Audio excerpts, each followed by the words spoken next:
దేవరాతో తెలుగు సినీ పరిశ్రమకి ఎంట్రీ ఇచ్చిన భామ జాన్వీ కపూర్.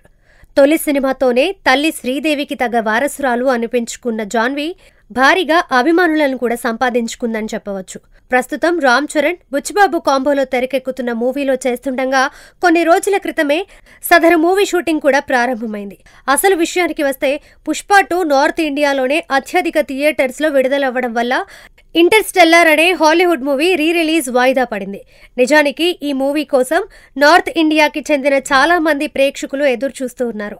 దీంతో ఆ మూవీ తాలూకు లవర్స్ నార్త్ ఇండియాలోని ఎక్కువ శాతం ఐమాక్స్లని పుష్ప 2కి కేటాయించి ఇంటర్స్టెల్లార్కి అన్యాయం చేశారని సోషల్ మీడియా వేదికగా కమెంట్స్ చేయడంతో పాటుగా మీమ్స్ పేజ్ కూడా ఏర్పాటు చేయడం జరిగింది.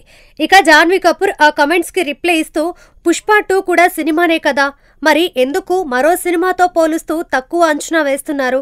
మన సినిమాలని చూసి ఇప్పుడు హాలీవుడ్ సినీ పరిశ్రమే మెచ్చుకుంటుంది, కానీ మనం మాత్రం మన చిత్రాలని తక్కువ చేసుకుంటూ మనల్ని మనమే అవమానించుకుంటున్నాం. ఇలాంటివి చూస్తున్నప్పుడు చాలా బాధగా ఉంటుందనే కమెంట్స్ చేసింది. జాన్వీ తెలుగు సినిమాకి మద్దతుగా నిలబడడం పట్ల తెలుగు సినిమా ప్రేక్షకులు ఆమెని ప్రశంసిస్తున్నారు.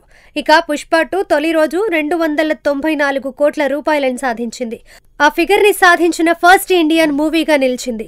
రెండవ రోజు కూడా అదే హవాని కొనసాగిస్తూ మొత్తం 2 రోజులకి 400 కోట్ల రూపాయలని సాధించి తన సత్తా చాటుతుంది.